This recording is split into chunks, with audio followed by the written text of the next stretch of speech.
नमस्कार,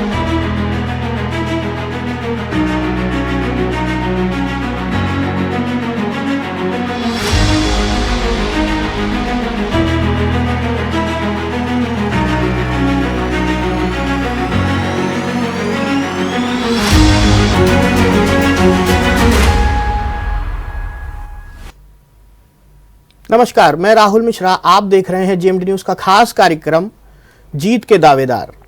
विधानसभा चुनाव सर पर है। ऐसे में हम पत्रकार 22 के चुनाव में अगर खबरों के ऊहा-पोह में फंसे हैं तो ऐसे में कर्तव्यनिष्ठ परायण होने के साथ साथ तमाम दावेदार भी हैं जो अपनी विधानसभा में अपना रिपोर्ट कार्ड साबित कर रहे हैं। उस साबित कर देने में हमारा ये खास कार्यक्रम तमाम प्रश्नों के हल के साथ जनता के बीच मुखातिब होता है। तमाम जनता हमें देखती है, सुनती है, समझती है, जानती है। विश्वास कायम होता है, होता रहेगा। ऐसे में आज हमारी जो मेहमान हैं, विधायिका हैं, कल्याणपुर विधानसभा से विधायक हैं, विधायिका हैं, जनता के बीच में दावेदारी लेकर के पुनः स्थापित होने आई हैं।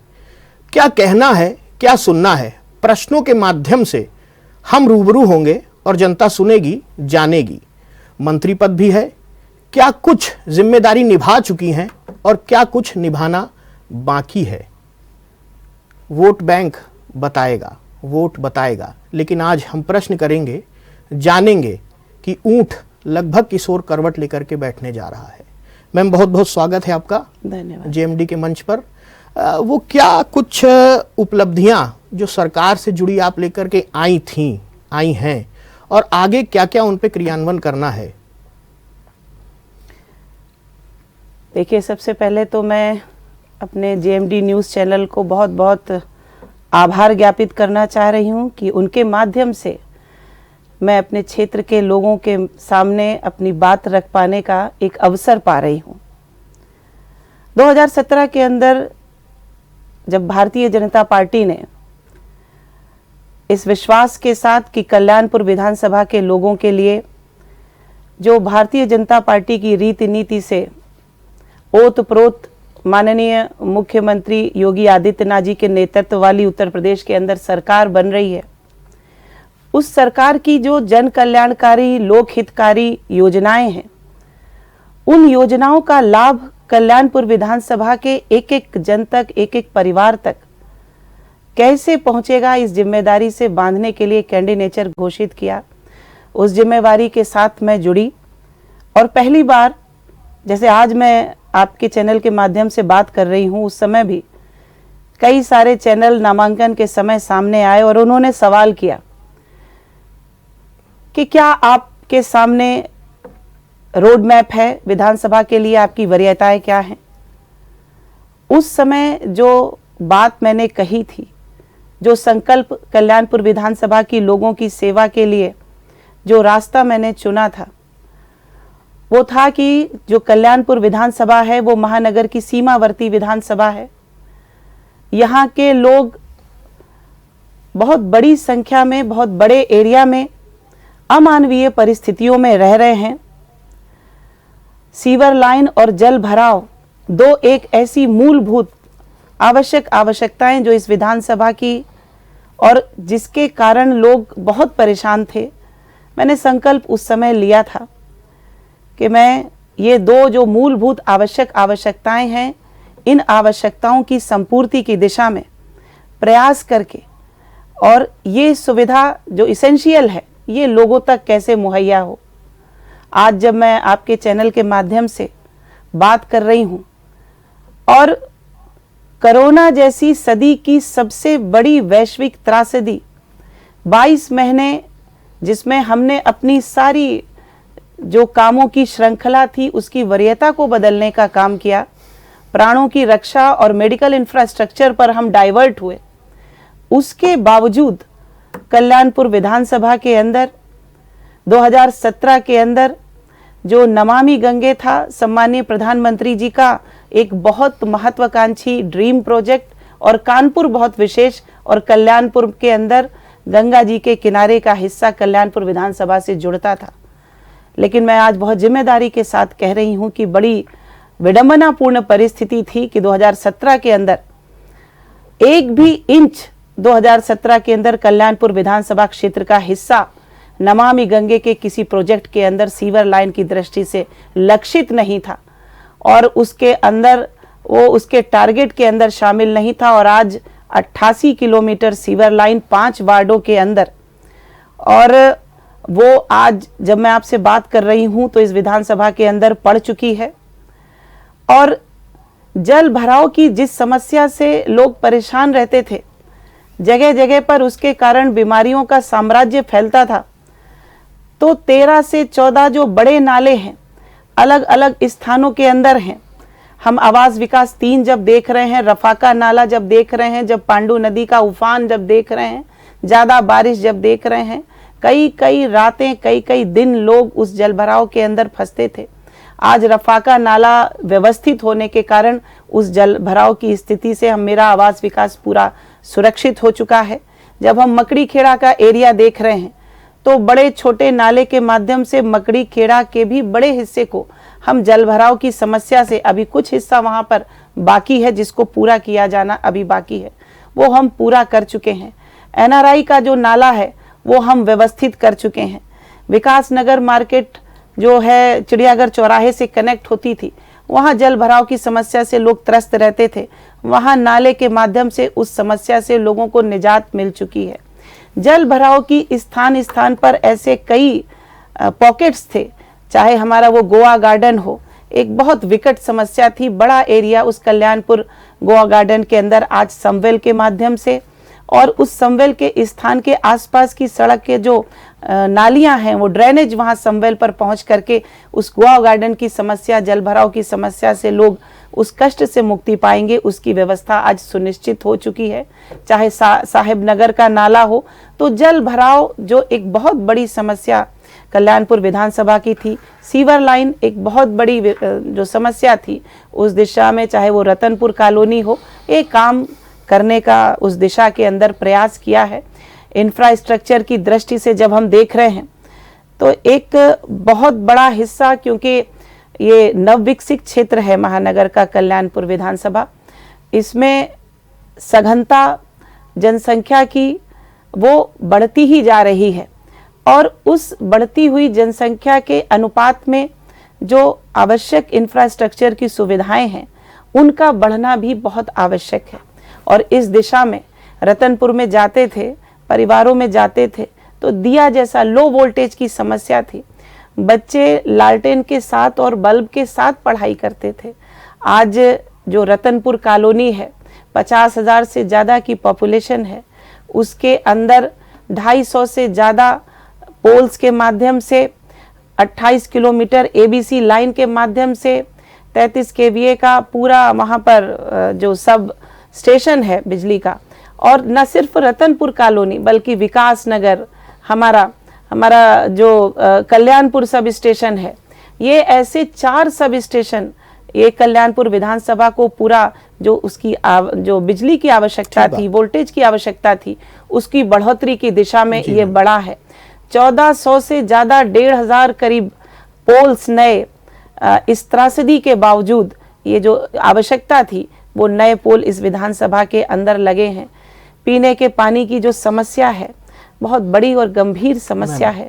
हर घर जल, हर घर नल, ये जो माननीय प्रधानमंत्री जी का एक विजन है, उस विजन के साथ, लेकिन उस विजन के इम्प्लीमेंटेशन के दिशा में जब हम उस पर उतर करके आ रहे थे तो कोरोना जैसी महामारी हमारे रास्ते में आई।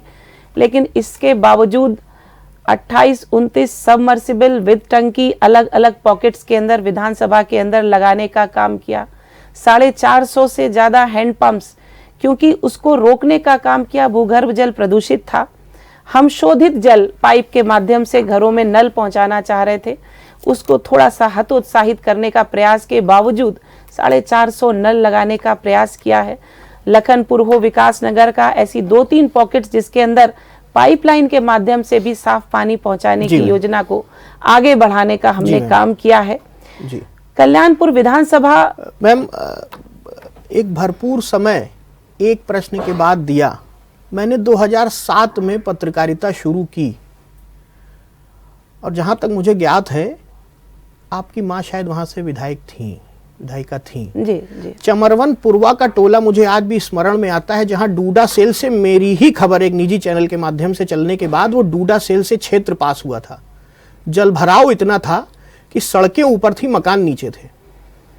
आज भी 5 साल बीत जाने के बाद आपके कार्यकाल का गीता नगर की क्रॉसिंग से लेकर के तमाम प्रमुख सड़कों को जोड़ने वाला वो मार्ग आज भी ध्वस्त है, जबकि गड्ढा मुक्त अभियान तो सरमौर पे था उत्तर प्रदेश सरकार का, फिर भी वो सड़क नहीं बन पाई। अगर हम जलभराव की बात करें, कल्याणपुर के पीछे की आबादी आज भी जलभराव से जूझ रही है। पीने के लिए स्वच्छ पानी नहीं है। कल्याणपुर का रानीगंज, तुलसी नगर, शारदा नगर, छपेड़ा, तो ये कुछ प्रमुख समस्याएं हैं जो हम कमियां नहीं निकालते हैं। दायित्व जनवादी होने के साथ साथ हम आपको इंकित भी कराते हैं। तो इस पूरे क्रम को देखने के बाद आप क्या कहेंगी?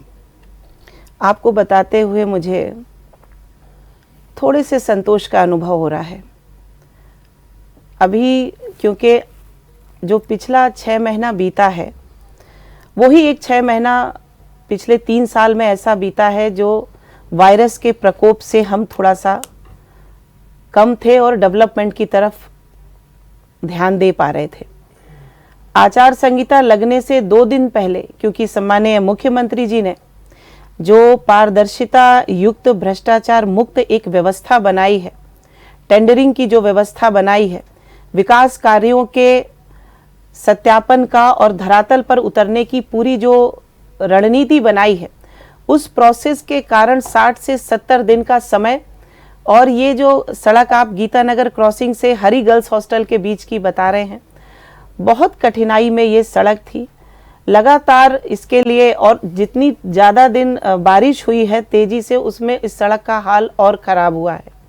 लेकिन ये संतोष हो रहा है, इसका भूमि पूजन हो चुका है। ये सड़क का जितना बजट था वो सारा का सारा बजट बिना किसी माने बचे के पूरा का पूरा पैसा पास हो चुका है। और ये सड़क अगले 20 दिन के अंदर, क्योंकि इस सड़क के बनने के लिए, डामर की सड़क बनने के लिए एक निश्चित तापमान की आवश्यकता होती है और वो तापमान पिछले 10 दिन से नहीं मिल पा रहा है। भूमि पूजन हो चुका है। अगले तापमान और सड़क बनने की जो गति है, ये 15 से 20 दिन के अंदर हम एक व्यवस्थित बढ़िया सी सड़क उसके अंदर देखेंगे। चलिए, बहुत अच्छी बात, तकनीकी बढ़ चुकी है, प्लांट लगे हैं डामर के, लेकिन फिर भी हम मान लेते हैं। एक बात निकल के सामने ये भी आ रही थी जब मैंने अपने ही मंच के एक पूरी रिपोर्टिंग को देखा था कल्याणपुर विधानसभा की, जो पब्लिक मूड था कार्यक्रम जेएमडी का जी। उसमें निकल के ये आ रहा था कि रानीगंज में नाले की बातचीत हुई थी, लेकिन आज भी लोग नाले से वंचित हैं। ये महत्वपूर्ण है। देखिए, अभी विकास कार्य डेवलपिंग जो बात है आपकी, मैंने जो विषय पहले रखा और कुछ क्षेत्रों का उल्लेख मैंने आपके सामने किया है, चाहे वो मकड़ी खेड़ा हो, चाहे साहब नगर हो, चाहे कल्याणपुर के पीछे का गोवा गार्डन का इलाका हो, चाहे हमारा आवास विकास हो, चाहे हमारा विकास नगर हो, चाहे हमारा शारदा नगर हो। शारदा नगर की बहुप्रतीक्षित नाला, शारदा नगर आधा डूबता था, वो नाला आज बन रहा है। 40% बन चुका है, 60% अभी बाकी है, प्रक्रियाधीन है, बन रहा है धरातल पर। हम देख सकते हैं जिस नाले की आप बात कर रहे हैं उसका बजट पास हो चुका है। और वो उसके बाद मैंने पहले कहा कि ये जो 22 महीने बीच के निकले हैं, डेवलपमेंट और तेज गति से डेवलपमेंट, ये भारतीय जनता पार्टी की सरकारों की काम करने की पद्धति रही है। हमने तेजी से काम करने का प्रयास किया है और मैं कह सकती हूँ कि जिस तेजी के साथ जितने बड़े एरिया के अंदर काम करने की कोशिश करी है, लेकिन डेवलपमेंट एक रेगुलर प्रोसेस है। कभी भी नहीं कहा जा सकता कि विकास पूरा हो चुका है। विकास हमेशा कुछ ना कुछ डेवलपिंग है, वो बचता ही है, वो होगा ही। लेकिन जल भराव से निराकरण की दिशा में बड़े प्रयास हुए हैं। मंत्री महोदय हमारे साथ हैं, कल्याणपुर की जिम्मेदारी है, लेकिन चूंकि विधायक होने के नाते जनता जनार्दन है और जनता ने ही सिरमौर करके आपको उत्तर प्रदेश की विधानसभा में मंत्री पद भी दिलाया। ऐसे में आपकी विधानसभा को अगर आप एक नज़र से देखें तो आप क्या परिभाषित करेंगी हेल्थ एजुकेशन दोनों के माध्यम से, क्योंकि एक बड़ा वर्ग आपके सामने आता है, युवा। देखिए, आज के समय में स्वास्थ्य व्यवस्था का वरीयता का विषय है, क्योंकि हम सदी की सबसे बड़ी त्रासदी उससे निपटने की दिशा में बिना स्वास्थ्य के इंफ्रास्ट्रक्चर को मजबूत किए उस चुनौती का सामना नहीं कर सकते थे। हम सब जानते हैं कि किस प्रतिबद्धता के साथ, किस मजबूती के साथ, किस समर्पण के साथ कोविड की लड़ाई लड़ी गई है। और जैसे ही 2 वर्ष की क्षेत्रीय विकास निधि नहीं मिलने के बाद कुछ पैसा 5 महीने पहले मिला क्षेत्रीय विकास निधि के माध्यम से, तो वरीयता में जिस तरह की ऑक्सीजन की कमी महसूस करी गई और जनपद जनपद में जो ऑक्सीजन प्लांट मेडिकल कॉलेजेस में, सरकारी हॉस्पिटल्स में, तो तत्काल 5 महीने पहले अपनी क्षेत्रीय विकास निधि से 50 लाख रुपए जो हेलट का ऑक्सीजन प्लांट है उसमें तुरंत देने का काम किया। आज उसमें से जो उसके प्रोडक्शन करने की क्षमता है 1000 लीटर पर मिनट की क्षमता का ऑक्सीजन प्लांट, और उसमें वो योगदान कल्याणपुर विधानसभा की क्षेत्रीय विकास निधि के माध्यम से गया। कल्याणपुर विधानसभा में आईआईटी से जुड़ा हुआ नानकारी क्षेत्र है, थोड़ा दूरस्थ क्षेत्र है और बड़ी संख्या में सीनियर सिटीजन्स वहाँ रहते हैं, लेकिन स्वास्थ्य के सेवा सरकारी माध्यम से वहाँ पर उपलब्ध नहीं थी। एक प्राथमिक स्वास्थ्य केंद्र 2 साल पहले बहुत तेज गति से बनाने का काम किया, वहाँ पर सारी जांच की सुविधाएं उपलब्ध कराने का, और कोरोना के समय, वैक्सीनेशन के समय वो इतना बड़ा उसके माध्यम से वहाँ पर राहत रही नानकारी क्षेत्र में। और वैसा ही हमारा जो नारामऊ क्षेत्र है वो भी दूरस्थ क्षेत्र है, सीमा है बिल्कुल विधानसभा की, वहाँ भी यही कठिनाई थी, कोई स्वास्थ्य केंद्र नहीं था। वहाँ भी एक प्राथमिक स्वास्थ्य केंद्र बनाने का काम 2 साल पहले किया। आज जब वैक्सीनेशन का समय आया तो वहाँ की जो बुजुर्ग थे, जो बहनें थी, महिलाएं थी, वहाँ आसानी से अपना वैक्सीनेशन और स्वास्थ्य की सुविधा जुड़ी। जो हमारा कल्याणपुर बैरी स्वास्थ्य केंद्र था, बहुत बड़ी संख्या में आसपास बस्ती है, निम्न आय वर्ग हैं, बड़ी संख्या में लोग ऐसे, लेकिन वैक्सीनेशन के लिए जो फिजिकल डिस्टेंस की आवश्यकता है, साफ पीने की पानी की वहाँ पर सुविधा की आवश्यकता थी। 5 महीने पहले गर्मी का समय था, तो वो शेडेड एरिया वहाँ पर बैठने की व्यवस्था और भी सुविधाएं, वहाँ के जो चिकित्सा अधिकारी थी, डॉक्टर, उन्होंने जो भी डिमांड करी वो क्षेत्रीय विकास निधि से वरीयता में स्वास्थ्य की सुविधा को लेते हुए वहाँ पर उपलब्ध कराने का काम किया। हमारे नवाबगंज एरिया का जो प्राथमिक स्वास्थ्य केंद्र है, बड़ी संख्या में आसपास के लोग उस स्वास्थ्य केंद्र से जुड़े हुए थे। उस स्वास्थ्य केंद्र को भी उसको मजबूती देके, उसको अपग्रेड करके आज वो इस स्थिति में है कि अपनी क्षमता उसकी और बढ़ गई है। जो कल्याणपुर विधानसभा के अंदर अकेला सामुदायिक स्वास्थ्य केंद्र 12 सिरोही का है, उस स्वास्थ्य केंद्र को भी अपग्रेड करने का काम किया है। तो और जो 2019 का फाइनेंशियल ईयर था और 2020 के फरवरी में वायरस ने दस्तक दे दी थी, हम सब उस चुनौती को देख रहे थे, दुनिया में महसूस कर रहे थे। और हम सब क्योंकि लास्ट में कुछ जो जनप्रतिनिधि होते हैं अपनी निधि रोकते हैं कि अचानक कोई ऐसी आवश्यकता आ जाए, तो 2019 की जो मेरी निधि थी, तो उस समय के मेडिकल कॉलेज के जो प्रिंसिपल थे, मैंने उनसे पूछा कि इस संकट के समय पर कि जो बजट प्रावधानित नहीं हो पाया है, कोविड के निराकरण की दिशा में, सहायता की दिशा में इस्तेमाल कर सकें, तो हम अपनी निधि से क्या सहायता कर सकते हैं। उनकी आवश्यकता के अनुसार उन्होंने कहा कि एक 25 लाख की मशीन है जो बिना हाथ से टच किए पूरे जो हॉस्पिटल की बेडशीट्स हैं, चादरें हैं, कपड़े हैं, वो धुल करके, प्रेस करके निकल करके आ जाएंगी। आप विश्वास मानिए, उस मशीन ने बहुत बेहतरीन योगदान हैलट के अंदर दिया है पूरे कोविड के समय। और आज भी वो मशीन, आज भी वो वहाँ पर बात करें तो लोग कहते हैं कि उस मशीन से बहुत मदद मिली। 25 लाख की लागत की वो मशीन थी। तो हेल्थ इंफ्रास्ट्रक्चर के अंदर और 8.5 करोड़ से ज्यादा माननीय मुख्यमंत्री जी का विवेकाधीन कोष, 400 से ज्यादा ऐसे लोग जो गंभीर असाध्य रोग से पीड़ित थे और 8.5 करोड़ की राशि से विधानसभा के अंदर उनको मदद मिली है। जी मैम। बड़े पैमाने पर विधानसभा के अंदर स्वास्थ्य की दृष्टि से, क्योंकि ये वरीयता और संवेदना का विषय है और त्रासदी से हम निकल रहे हैं, तो किस स्वास्थ्य केंद्र पर? मैं हेल्थ की परिभाषा जान गया, लेकिन मैं नहीं जाऊंगा कि बच्चों के खिलौने में नन्हे मुन्ने बैठ करके डोरी से घसीट करके महाराष्ट्र से उत्तर प्रदेश की सीमा में और फिर बिहार तक गए। मैं नहीं जाता। मैं इस पे भी नहीं जाऊंगा कि तमाम विधानसभा जोड़ करके एक उत्तर प्रदेश बनता है और देश की दिल्ली की राजनीति तय करता है। मैं इस पे भी नहीं जाऊंगा, क्योंकि मैं जब बोल रहा हूं तो चला भी गया और नहीं बोल रहा हूं तो नहीं भी गया। दिल्ली की राजनीति तय करने वाला उत्तर प्रदेश अगर एक एक विधायक अपनी जिम्मेदारी को समझ जाता तो शायद भूखमरी के कगार पे गरीब आता नहीं, अपना गृह जनपद छोड़ के जाता नहीं, और जब चला जाता तो लौट के आता तो चाचा भतीजे में रार ना होती कि डाल पे बैठे हैं, पेड़ की रात काट रहे हैं। ये आलम था।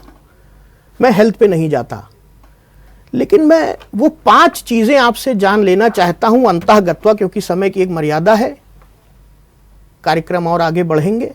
वो 5 चीजें, जैसे हमने तुलसी नगर की बात की, हमने शारदा नगर की बात की, शिक्षा काकादेव में व्याप्त है, एक बड़ा हब है, क्रॉसिंग से लेकर के हरिनगर का जो क्षेत्र आपने बताया, इन 2-3 बिंदुओं पे अगर आप ध्यान दें तो दर्शक सुनना चाहते हैं।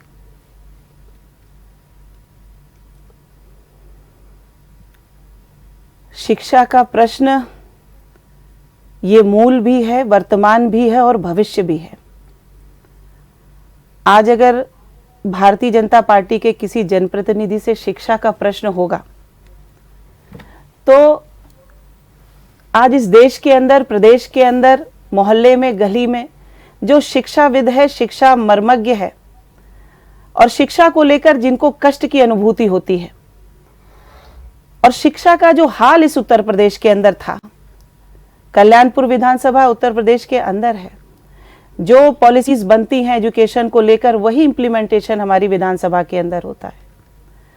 आज अगर 4 लाख शिक्षाविदों ने अपनी सुझाव के माध्यम से नई राष्ट्रीय शिक्षा नीति देश के अंदर माननीय प्रधानमंत्री जी के विजन से आज अगर सामने आई है और एक लंबा प्रश्न रहा है कि हमारी शिक्षा क्या नैतिकता को समेट रही है, हमारी शिक्षा क्या व्यावहारिकता को समेट रही है, हमारी शिक्षा क्या रोजगार को समेट पा रही है, आज इन तीनों मूलभूत प्रश्नों का समाधान हम कहीं देख पा रहे हैं तो नई राष्ट्रीय शिक्षा नीति के अंदर देख पा रहे हैं।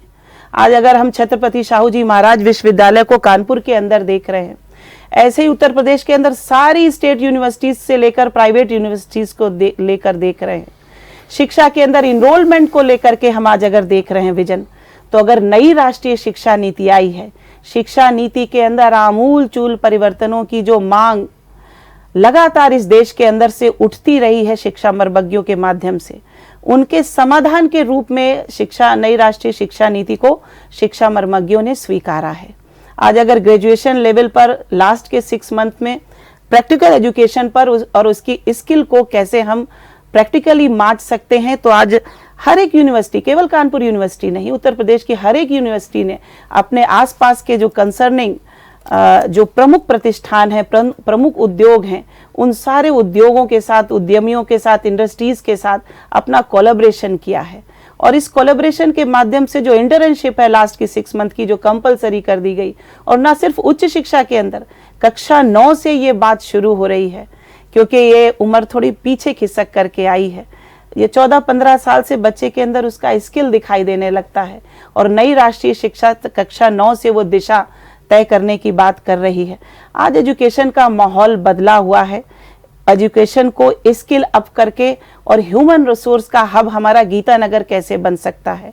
ह्यूमन रिसोर्स का हब आज पूरे वर्ल्ड के अंदर, अगर भारत युवा देश है, उत्तर प्रदेश उस क्रम में सबसे बड़ा राज्य होने के नाते युवा प्रदेश है, और उत्तर प्रदेश के अंदर हमारा कल्याणपुर, हमारा कानपुर एजुकेशन की दृष्टि से एक बहुत बड़े सेंटर के रूप में आज अगर देखा जा रहा है, और यूनिवर्सिटीज़ को अपग्रेड किया जा रहा है, तो नए नए शोध पीठों के माध्यम से, नए नए क्लस्टर्स के, एक एक विषय के क्लस्टर्स के माध्यम से आज एक एक माने जो नई राष्ट्रीय शिक्षा नीति है वो ओवरऑल एक युवा के अंदर की सारी सामर्थ्य को निकाल करके उसके विकास को और एक बेहतर नागरिक कैसे बन सकता है। तो जो हम माहौल गीतानगर का देख रहे हैं, जो माहौल शारदा नगर का देख रहे हैं, जो माहौल काका देव का देख रहे हैं, और सबसे बड़ी बात शिक्षा का जो सबसे बड़ा कलंक और शिक्षा का जो सबसे बड़ी बाधा जो नकल, और नकल के प्रति जो प्रतिबद्धता और नकल के प्रति रोकने के प्रति जो कमिटमेंट आज उत्तर प्रदेश ने देखा है, और नकल नहीं होगी, बिना नकल के परीक्षाएं होंगी, और इसके कारण से जो गुणवत्ता है वो जो गुणवत्ता विद्यार्थियों के अंदर पनपेगी, और वही गुणवत्ता उत्तर प्रदेश की निकल करके आगे आएगी।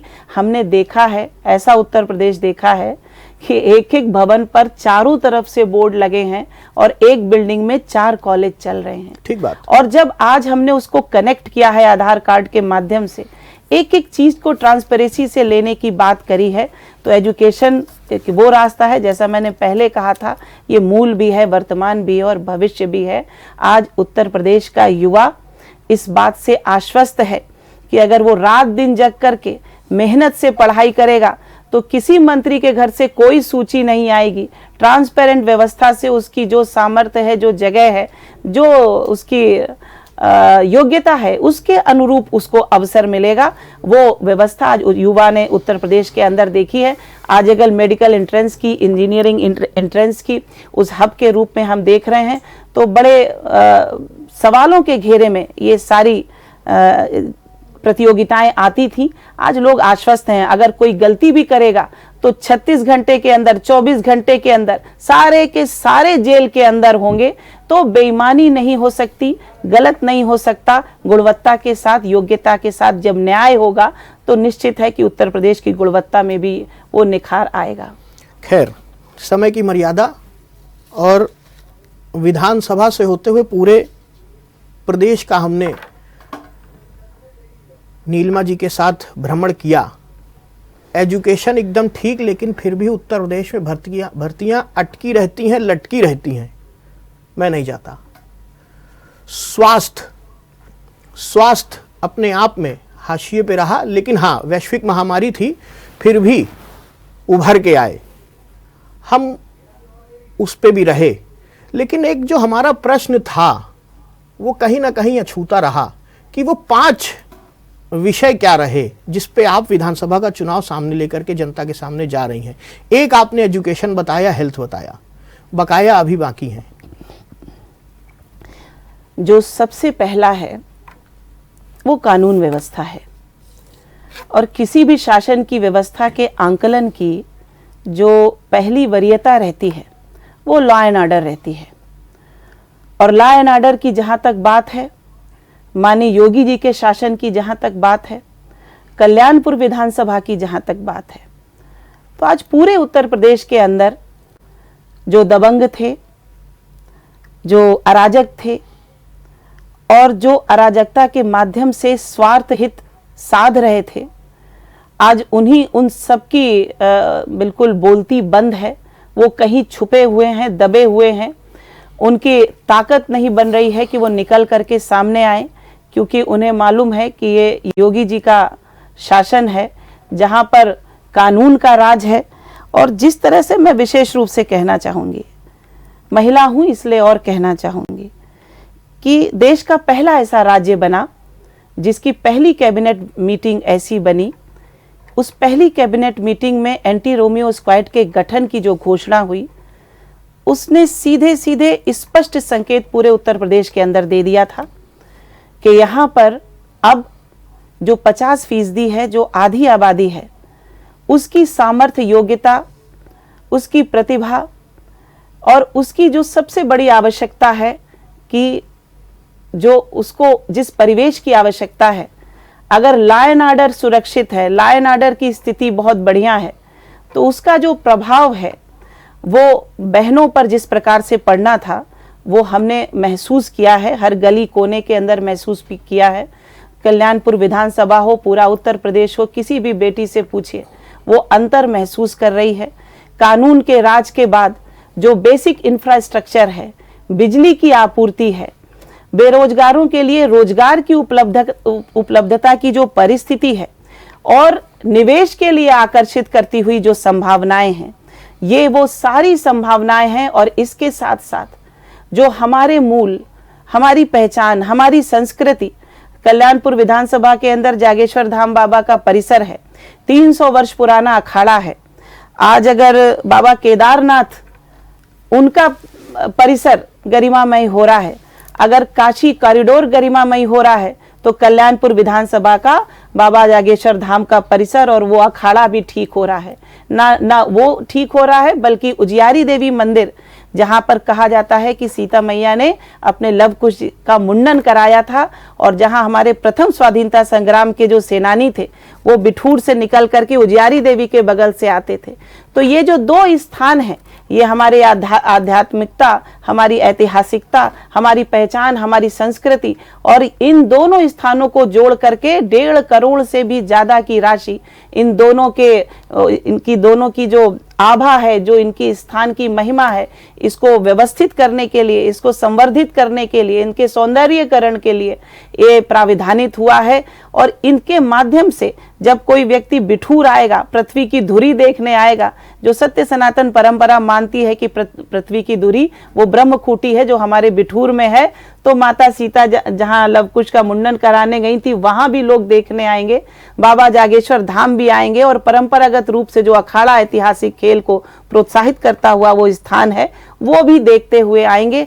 तो जो स्पिरिचुअल टूरिज्म है, आध्यात्मिक पर्यटन है, उसके माध्यम से जो रोजगार की परिस्थिति है वो भी इस विधानसभा के अंदर वो बढ़ेगी। आने वाले समय में प्रस्तावित है जो बाबा सोमनाथ का मंदिर है जीटी रोड के ऊपर, ऐतिहासिक मंदिर, आने वाले समय में अगर आशीर्वाद और अवसर मिला तो वो बाबा सोमनाथ का मंदिर और हमारा जो विनायकपुर वार्ड है, हमारा जो कल्याणपुर उत्तरी, कल्याणपुर दक्षिणी और हमारा ये आवास विकास और ये सारे वार्डों के अंदर सीवर लाइन और पीने के पानी की समुचित व्यवस्था जो नमामि गंगे में लक्षित भी है, और तेज गति के साथ 1.5 से 2 वर्षों के अंदर ये सारी व्यवस्थाएं सुनिश्चित करते हुए कल्याणपुर विधानसभा एक नई चमक के साथ अपनी कठिनाइयों से आगे बढ़ती हुई नजर आएगी।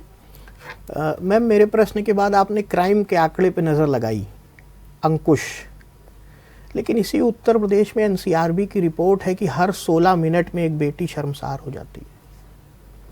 महत्वपूर्ण है क्योंकि गाय, गंगा और गौरी, ये आंकड़े हैं, डाटा है, ये हमारे माथे का चंदन है, हम कंजिकाएं खिलाते हैं हर 6 महीने में।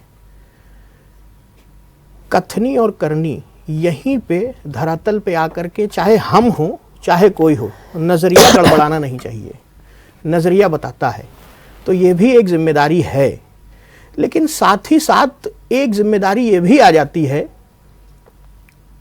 कि 22 में साइकिल का संकल्प उठाने वाले अखिलेश जी, कई ऐसे मेहमान जो थे, आपके साथी जो थे, वो वहाँ 17 से अधिक चले गए हैं, आगे की और गुंजाइश सामने आ रही है, तो ऐसे में थोड़ा मुश्किल हो जाएगा। क्या कहना है आपका? देखिए, सबसे बड़ी बात यह है कि सरकार खड़ी कहां है, सरकार किसके पक्ष में खड़ी है। सरकार पीड़ित के साथ खड़ी है, और ये सबसे बड़ी बात है। हमने प्रतिबद्धता के साथ न सिर्फ लॉ एंड ऑर्डर की दृष्टि से, महिला सशक्तिकरण की दिशा में वो सारे कोने आतर, वो सारी जगह, शौचालय से शुरू करके मिशन शक्ति, वो सारी परिस्थितियां जहां से महिला का सशक्तिकरण हो सकता है। महिला कोई बोझ और जिम्मेदारी की चीज नहीं है, महिला के लिए क्या किया, महिला के लिए वादे क्या किए, महिला को क्या दे रहे हैं, महिला के लिए क्या परिस्थिति है। इससे आगे की आज जो 22वीं उसकी 21वीं सदी की महिला है, वो अपने योगदान को आंकने की परिस्थिति में आ रही है। महिला की योग्यता और महिला की सामर्थ्य किस परिवेश में निकल करके वो प्रदेश के विकास की दिशा में मुख्य धारा में क्या योगदान कर सकती है। आज महिला को उस सक्षमता की दृष्टि से अगर देखने की साहस किया है, व्यवस्था करी है, योजना बनाई है, तो वो भारतीय जनता पार्टी की सरकार ने बनाई है। आज देखिए, चाहे केंद्र की सरकार हो, अगर देश की सीमा पर सीमा सुरक्षा बल में महिलाओं को डट करके खड़ा करने का साहस, कि हमारे यहाँ मातृशक्ति हम माँ दुर्गा में देखते हैं, तो सीमा पर सीमा सुरक्षा बल में पहली बार हुआ है। उत्तर प्रदेश के पुलिस बल में 20% महिला पुलिस होगी, पहली बार हुआ है। हर एक विभाग के अंदर मिशन शक्ति के माध्यम से महिलाओं के लिए उनकी काम करने की परिस्थिति और मजबूत कितनी हो सकती है, इस एंगल से सोच करके उस विभाग के अंदर वो सारे प्राविधानित नए करने का कार्यक्रम पहली बार हुआ है। और सबसे बड़ी और महत्वपूर्ण बात कि उत्तर प्रदेश देश का पहला ऐसा राज्य बना है जिसके अधिकांश जनपदों के अंदर जो लिंगानुपात है उसमें अंतर आया है। और माननीय मुख्यमंत्री जी ने जो अभिनव योजना, मुखबिर योजना, जो भ्रूण में ही जो कन्या हत्या होती थी, उस मुखबिर योजना के माध्यम से और लिंगानुपात का जो अंतर है वो परिणाम के रूप में हमारे सामने है। मैं उच्च शिक्षा मंत्री हूं, कई सारे दीक्षांत में, कई सारे इस प्रकार के कार्यक्रमों में जाना होता है। आज उत्तर प्रदेश के अंदर माहौल बदला है। 70% 75% बेटियां आके पदक ले जाती हैं और विश्वास के साथ कहती हैं, आज उन्हें भय नहीं है। बात यह है कि अगर कोई घटना दुर्भाग्य से होती है तो सबसे ज्यादा बड़ी बात यह होती है कि सरकार कहां खड़ी है, सरकार की कानून व्यवस्था क्या कर रही है।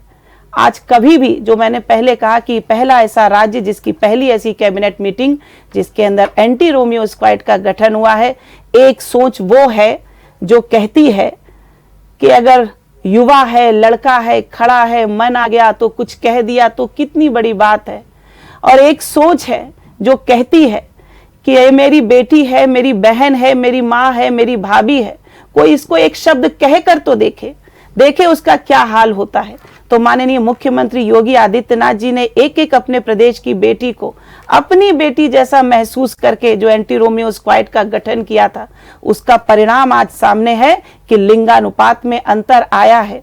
और समाज के अंदर से ये चिंतन, ये समाज का भी विषय है राजनीति के साथ साथ। मैम, मंत्री महोदया से और कल्याणपुर से विधायकी पे जोर दे रही नीलिमा कटियार जी से हमने हर तरीके का प्रश्न किया, उत्तर भी दिया, लेकिन हमारी भी जिम्मेदारी हो जाती है, बढ़ जाती है, क्योंकि हम सत्य, सजग, सार्थक प्रश्न उठाना अपनी जिम्मेदारी समझते हैं। चाहे शारदा नगर का जल भराव रहा हो, तुलसी नगर का पेयजल की समस्या रही हो, गीता नगर से लेकर के हरी गर्ल्स हॉस्टल तक का, जो कानपुर का एक आपकी विधानसभा का टुकड़ा है, उसकी रोड मरम्मत का काम आता है, प्रमुख रोड है, उससे लेकर के हेल्थ से लेकर के बेटियों के सम्मान तक की बात हमने कही। आगामी चुनाव क्या तय करता है ये समय बताएगा, लेकिन हमारे हर प्रश्न का बखूबी उत्तर दिया, इसके लिए आपका बहुत बहुत धन्यवाद। बने रहिए, देखते रहिए जेएमटी न्यूज़।